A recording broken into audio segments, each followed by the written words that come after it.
Well, this morning we are kicking off a new series that we're calling Love and Fear. Because when you think about it, when it comes right down to it, pretty much everything that you do or don't do comes down to those two emotions. You're motivated by love or fear. When you think about it, especially as it comes to things as diabolical and as pull-apartable as politics, you can definitely say, hey, love and fear. Because nothing really reveals where we're at with love and fear like politics, does it? You really think about this stuff like, why do I do what I do? Why do I support the things I support? Why don't I support the things that they support? A lot of it comes down to love and fear. Because when it comes to the stuff that I do or don't do, I can look at the people that I love or the peoples that I love or to the community that I love or to the country I love, and I will do a lot of things because of that love. I will do a lot of other things if I feel like harm is going to be coming to people that I love. If I fear that harm is coming to the peoples I love or the community I love or the country I love. Yeah, nothing reveals where we're at with love and fear quite like politics, does it? I mean, if you just think about this election that's coming up or the elections over the last 15 to 20 years, I'm pretty sure that you've heard some of the same stuff I've heard. I'm pretty sure you've heard people who are really worried about stuff. They're acting from a place of fear, and maybe they think they're coming from a place of love, but really it seems like it's coming from a place of fear. For instance, I bet you've heard something like this before. If that person gets elected, we can kiss America goodbye, at least the America we know, right? There's no way it can continue this way. The economy is going to tank. This is going to happen. Democracy is going to tank. Nothing's going to be left anymore. If that person gets elected, we can kiss America goodbye. We've heard this too. If that person gets elected, I'm moving to another country. Maybe Canada, maybe Mexico, as if they would have you, right? But there's a big assumption there. I'm moving to another country because if America's doomed and we got to kiss America goodbye, we can't stay here. There's no reason we can live in a better place, better than this. I've got to move to another country. I can't stand it if that person gets elected. There's no way. There's a lot of fear there. And sometimes it gets ratcheted up because of fear to this statement. If that person gets elected, I'm buying as many guns as possible. Because there's this fear there that we've got to take care of ourselves so the government won't do it. In fact, the government might come after us. We've got to be ready. We've got to build a compound or something like that. And next thing you know, people think you're nuts. And it all comes from a place of fear. It all comes from this weird spot of fear. Because fear is taking the lion's share of emotional motivation right now, isn't it? When you look around at how things go, it's taking this lion's share of emotional motivation at the moment. It does that with things like politics. And it spills over into our relationships with other people. Because if you're saying things like, hey man, if that person gets elected, we're doomed. Or if that party comes into power and they have all three branches of government, we're doomed, everything's over, God is going to give up on us. If you're saying things like that, eventually it's going to make its way into conversations that you have with other people. In fact, what's really happening though is a lot of us have stopped having conversations with other people who might disagree with us. We find ourselves becoming more and more isolated, more and more alienated from people who just might disagree with us on things as benign as public policy. And even me saying it's a benign thing like public policy, some of you instantly stiffen up and go, there's no such thing. It all matters. This is serious business, Josh. That's why I can never talk to you. No, we start letting things like that rip us apart, man. We stop having conversations with people because we get into our echo chambers and we only talk to people that agree with us. The only time we talk to people who disagree with us is online when we're commenting on something they posted and telling them how dumb they are and why they need to do their research. Man, we're letting fear drive things. And that's a shame because nothing divides us quite like fear, does it? Nothing divides like fear, and nothing raises money like division, And nothing gets you elected quite like money. You want to win an election? Make sure you have all the money. Well, how do I do that? I got to divide as many people as possible. I got to make them afraid of all the people over here on this side who think things are different than what they think. I got to make them afraid of them, and I got to make them afraid of this larger thing and that America is doomed if that other person gets elected. Because if I can do that, then they just might give me a little bit more money so that I can win this election. And the ends justify the means because I'm obviously going to do a better job than that person over there. I'm obviously going to care more about America than that other party over there. It's okay. Nothing divides like fear. And nothing raises money like division. And nothing wins an election like money. And unfortunately, we've let these social pressures into every area of our life. And because churches are just groups of people by definition, that's all church means, is a group of people who come together to worship Jesus. Because we're groups of people, we've allowed these social pressures that we all face, these societal changes and these political conversations that we all kind of get hung up on, we've allowed all of that to make its way into the church too. We've allowed these divisions into something as sacred and as holy as the people of God. And so we end up having pastors and ministers of all stripes getting up on their platforms, whether it be on a Sunday morning on a stage like this one or on a social media platform, and they're castigating people who think differently than them. They get up on their platforms and they talk about how anybody who votes for that party is of the devil. And anybody who votes for that party is certainly part of the Antichrist. And if anybody votes for that party over there, then they're wasting their vote. There's no reason they should ever do that sort of thing. If anybody wants that group over there, then they must hate God, or they must hate people, or they must hate those on the margins of society. They must hate everybody. And it's all coming from a place of fear. It's all coming from this place of fear and division. And there's no room for that in the life of a follower of Jesus. We've been called to something else. So if you're a follower of Jesus and you're seeing all of this coming on around you and you're seeing how all of it works out, you're left asking this question, do I give in to the culture of our time, or is there something better? On his last night with his followers, Jesus sat around a table with them at this religious meal. This was something they had done before. This is what they had all done all of their lives. They were all Jewish men, Jesus and his 12 closest followers. And so they had partaken of the Passover meal together. This was something everybody did. And they did this together. It was a very holy moment. At one point during the meal, Jesus looked at him and said, look, the time has come. It's my time to do what I came here to do. It's now. It's go time. It's game time. And so I'm not going to be with you much longer, and you can't go where I'm going. And I need you to understand what's about to go on. Now, if you were one of Jesus's followers, you hear that, and you think that the revolution is about to start, because that's what they thought Jesus was all about. They thought Jesus was about to establish a rogue revolutionary kingdom that was going to kick out the Romans. That's what they thought was about to happen. So when they hear, my time has come, my reason for being here is about to take place, and you can't go where I'm going, they think Jesus is going somewhere else to start the revolution over there and go into hiding so he can coordinate and do all of the stuff.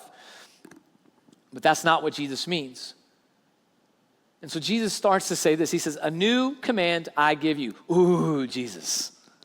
A new command. Yes. Whose heads do we get to chop off? That's where their minds would have gone. Who do we get to arrest? Where do we start bombing stuff? A new command I give you. And what's that command? They're so excited. Love one another. That's not what he's supposed to say. He's supposed to say, get out there and start doing some killing. He's supposed to go, tell them to go recruit some more people. But he says, love one another. You, James, love Peter. Bartholomew, you, love Andrew. Love that guy over there. I forgot his name. Love one another. And then he gives them the rubric for what love means. See, we talk about love a lot in church. We do. We talk about it a lot in church. And sometimes we forget that our version of love isn't always everybody else's version of love. So I need you to understand what Jesus' rubric of love is. He says, as I have loved you, so in the same way that I've loved you, so you must love one another.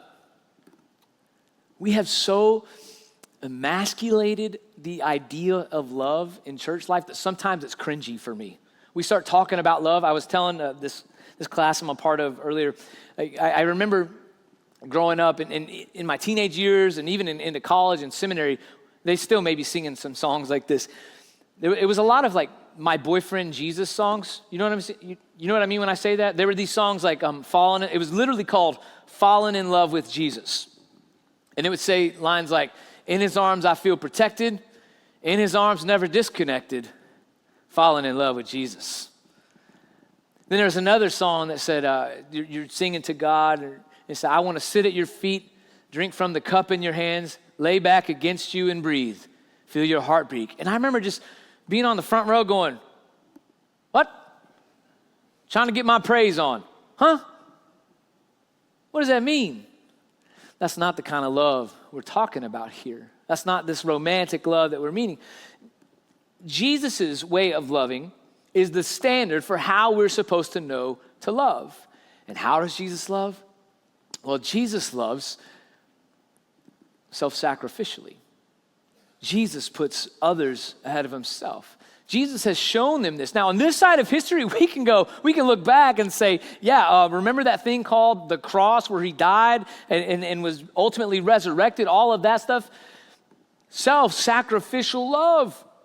That's what Jesus is driving home. That's the way that his followers are supposed to love each other. That's the way this is supposed to go on. Here's why it's important. Here's why we got to get this right. Because by this, everyone will know that you are my disciples if you love one another. If you love one another, everybody will know you're my disciple. Because this is what disciples did. Disciples copied their rabbi. They copied their teacher. Everything they did. You find examples throughout history where a rabbi had a limp and walked with a cane. Guess what every single one of that rabbi's disciples did? Even if they were 12. They're walking with a limp and a cane. They copied exactly what that teacher did. Jesus is saying, copy me. Copy the love that I've had for you. Self-sacrificial, where I lay down my wants, my desires, my rights. Paul writes about this later in his letter to the Philippians, that even though Jesus was God, he didn't consider equality with God something to be grasped and hung on to. Rather, he emptied himself and made himself nothing, taking on the nature of a servant.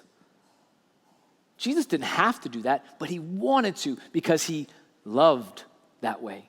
That's the type of thing we mean when we talk about love, even in church. It's not all romance and roses and unicorns and rainbows and everybody agreeing about every little thing. That's not what love is. Love is, I lay down my life for you. I lay down what I want for you.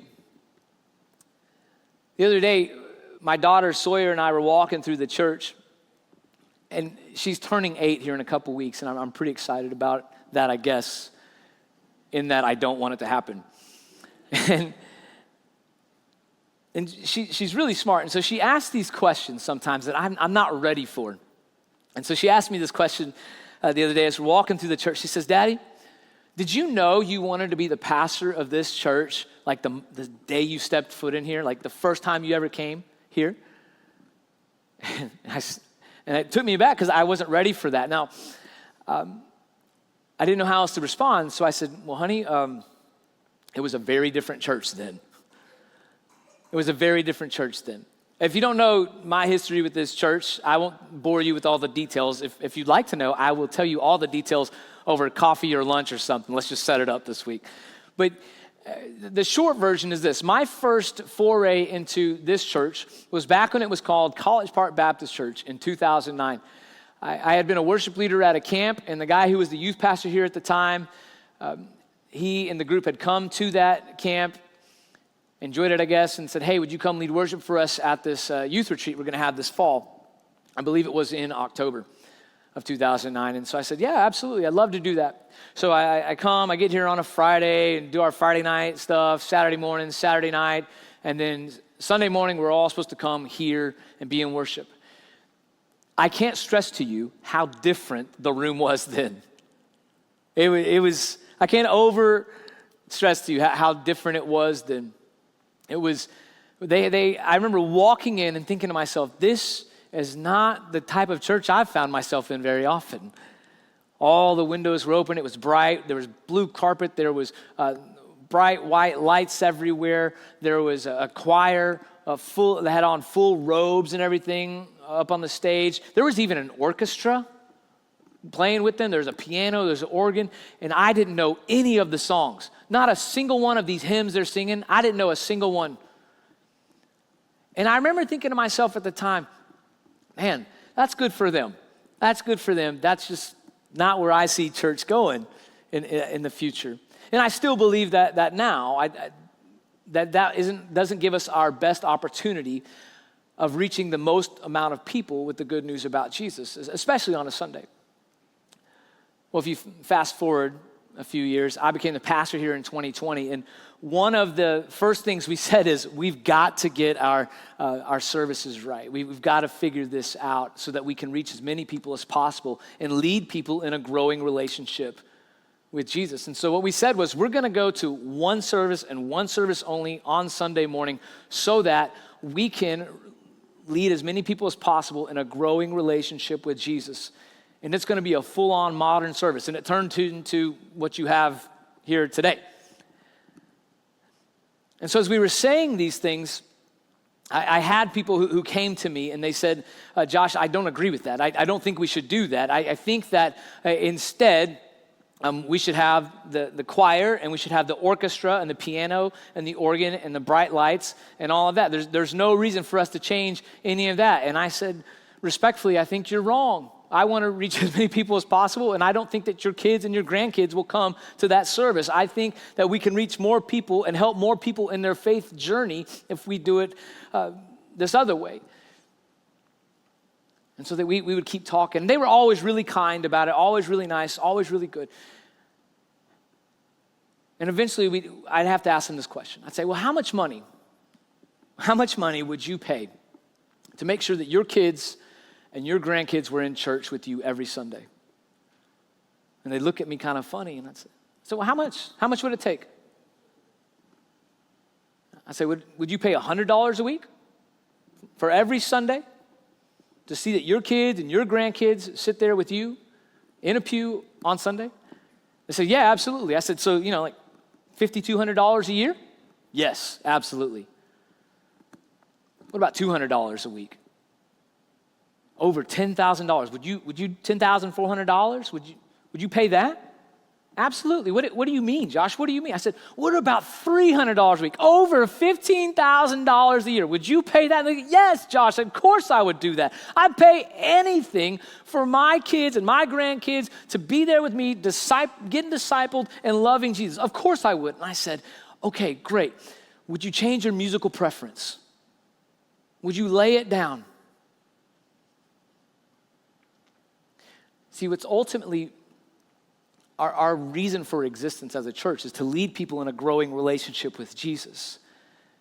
And that means, at least for me, that if the best way to reach people with the good news about Jesus was to have a monkey sitting here playing cymbals constantly as we sing these songs about God, then that's what we're going to do. Now, if you were here in 2009 and you were wearing the choir robes or singing the songs or playing in the orchestra or you were just out there and you liked that type of music, or maybe you're here today and you still prefer that kind of music, can I tell you something? I'm so proud of you and I'm so thankful for you because you did exactly what Jesus is saying here. You laid down your wants, your desires, and your preferences for the good of others because you loved them well. You laid that down so that others might be led in a growing relationship, which is, and I think that's something to be celebrated. Can we just pause and say thank you to all those people real quick? Can we just, that's really cool.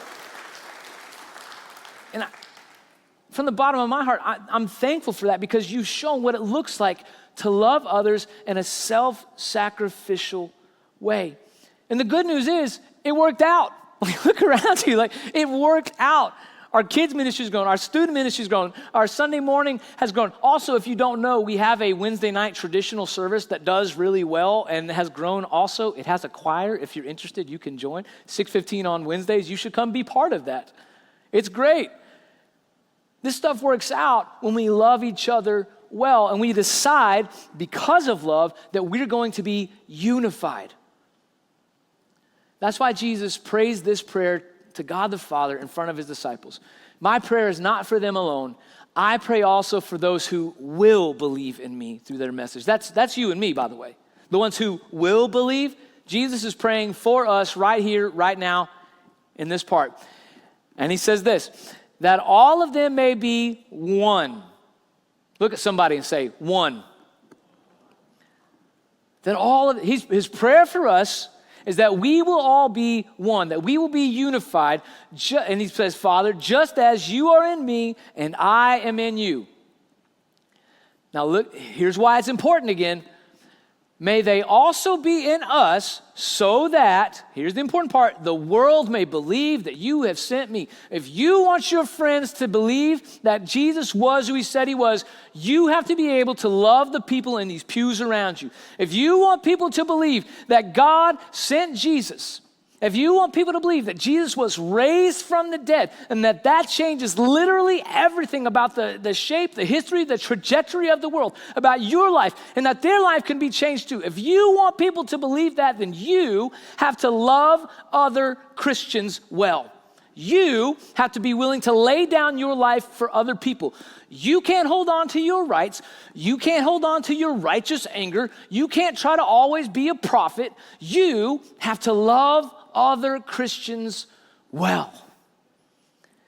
And if you can't do that, you're doing this whole Jesus following thing wrong. And let me be so bold as to say you should repent. You should turn from that and start loving better. The trouble is, we've allowed division into our churches. And once upon a time, Christians were known for the way that they loved each other and looked after each other. Can I tell you something, friends? If you're not aware, it is no longer evident, and it's nobody's fault but ours. We've got to change it. You know what we should do? You know how we get past this? You know how we keep moving forward? Is that we decide in whatever sphere of influence that we have, we are going to model love. We are going to model this self-sacrificial, I lay my life down for you type of love that Jesus had. That's how we move forward. And look, every situation is different. Everything's different. Like you arguing with your uncle about politics at Thanksgiving is going to be different than the way that I might talk to somebody who lives on my street about politics or whatever. The way you talk with people in your family about anything may be different than the way you talk to people outside of your family or within your church or whatever. Here's what I want to say to you. Here's what I need you to understand and keep with you at all times. Whatever the situation is, remember this, whatever you do the most loving thing. Whatever you do, just do the most loving thing. That self-sacrificial, I lay my life down for you kind of love. Whenever I do premarital counseling with people, and then whenever we get them married, I always tell them this. It won't always feel like you want to love this person. These butterflies, they fade. The intense emotions, they fade. But you have to choose you're going to love them. You're going to have to make the choice that you're going to serve them, that you're going to lay down your life, your wants, your preferences for them. And the same is true with your Christian brothers and sisters. You have to lay down your life for them. That's one of the reasons it's so easy to say, hey, would you give towards this project? Would you give towards this thing over here?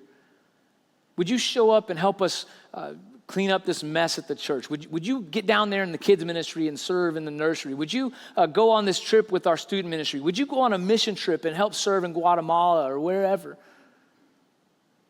Because you're laying down your life, you're laying down your time, your comfort, your resources for the sake of others.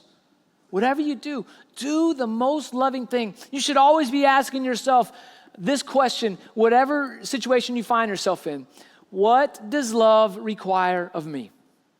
In this moment and for the future, what does love require of me? Because it changes. It changes depending on the moment and depending on who you're talking to. Sometimes it means just being quiet. Sometimes it means just standing there and taking it because somebody doesn't know how to express their feelings well and they're just lashing out at you. And you're a safe person to do that too. Sometimes you can be having maybe a political conversation about the upcoming election or whatever it is. Sometimes it means taking a page out of James, the brother of Jesus, a page out of his book, where he says, be slow to speak and quick to listen. Sometimes it does mean being confrontational. Sometimes it does mean truthfully and lovingly and kindly saying, I don't agree with you. And here's why I think it's detrimental for you to believe that. But it's not always that. It's not always you trying to be a prophet. I can't tell you, it's really bugging me lately. Every time I get on social media lately, I guess the algorithm has figured me out. It seems like I see some pastor getting up and is talking about how all of these kind of pastors are of the devil and that they lead quote unquote synagogues of Satan, which is pretty catchy. New band name, called it, right? And then you see people from the other side doing the exact same thing. I don't understand how you can read the words of Jesus that say, love each other as I have loved you, and still do that. Because you're operating from a place of fear. Fear has no place in your life other than the fear and reverence for God. It has no place in your life as a follower of Jesus. You know why? Two main reasons. First, you belong to God. You don't have to be afraid of anything. We win in the end. Spoiler alert.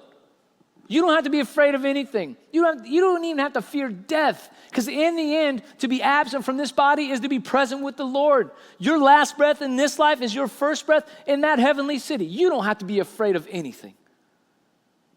But the second reason is because when you fear someone, it takes away from your ability to love them. When you fear them, usually what happens is you act out of anger. You act in anger. Or you try to diminish them. You try to isolate them. You try to pigeonhole them and take away their humanity. Don't fear somebody. Love them instead. Love them enough to listen to them. Love them enough to give them some space when they need it. Love them enough to do whatever it is love requires of you. So as we end our time together, I want to invite you to do that. I want you to love the people around you. And I want us to pause just for a moment, and we're going to make it awkward in silence. We're just going to, just for a moment, nobody's going to ask you to come forward or do anything crazy. I just want you to bow your head and close your eyes, and we're going to take 15 seconds of silence. And I want you to think to yourself, is there any area of my life that I can be doing a better job at loving my brothers and sisters? That I can be doing a better job of being self-sacrificial? 15 seconds.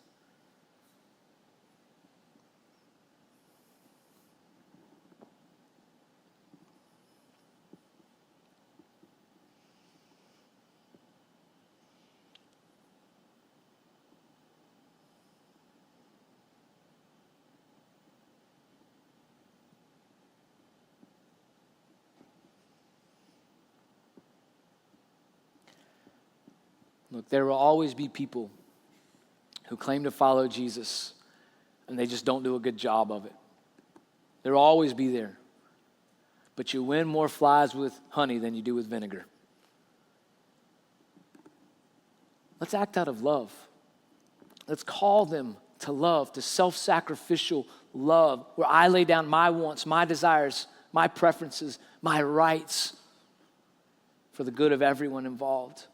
Because ultimately, the connection that we have to each other through Jesus is much more important than any other connection we'll find ourselves with. The connection we have to each other through Jesus is much more important than whatever political candidate you support or they support or I support. It's much more important than any election that'll ever take place, because ultimately, each and every person in this room, you belong to a king and a kingdom much more than you do to a party or a country. God, help us to be one as you, the Trinity, are one. Help us to stay united and to refuse to be divided. Remind us that the one who lives in us is greater than the one outside. That the one who lives within us is greater than the world outside and what the world may call us to. That remind us that we don't have to live that way. That we can be people who act out of love rather than fear. And we do that because of Jesus. Amen.